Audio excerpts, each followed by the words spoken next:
The tragic killing of the trainee doctor at Arjikar Medical College is deeply disturbing and unacceptable. Such a violence is a stark reminder of the urgent need to address and reduce violence against women and the system change that is needed to prevent this in the future. Where the mind is without fear and the head is held high. Where knowledge is free, into that heaven of freedom, my Father, let my country away. Where the world has not been broken up into fragments by narrow domestic walls, where words come out from the depth of truth. আমি কলকাতার মেয়ে। আমি 2003 সালে Calcutta medical college থেকে MBBS পাশ করেছি।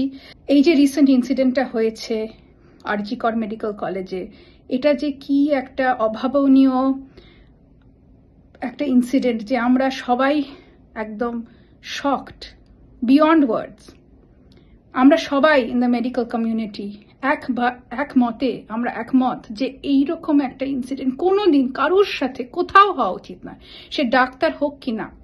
কিন্তু এই মেয়েটি তো ডাক্তার ছিল, সে তার ডিউটি করছিল, তার ওয়ার্ক প্লেসে ছিল, সেখানে তার কেন সিকিউরিটি নেই?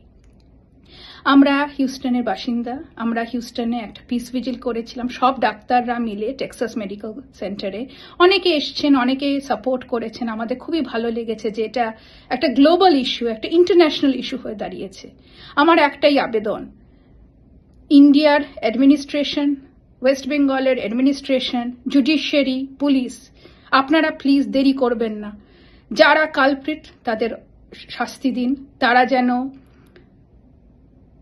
ফ্রি না হয়ে যায়, তারা যেন শাস্তি পায়। এমন শাস্তি দিন যাতে ইন দ্য ফিউচার কেউ যদি কোনোদিন কোনো কারোর সাথে, সে ছেলে হোক মেয়ে হোক, তার সাথে এরকম একটা দুষ্কর্ম করতে চায়, সে 3 বার না 10 বার ভাববে যে এটা সে করবে কি করবে না। ইন্ডিয়ার এমন একটা রেপুটেশন হয়ে গেছে যে আমাদের মাথা নত হয়ে গেছে। আমার এইটুকুই বলার ছিল। ধন্যবাদ।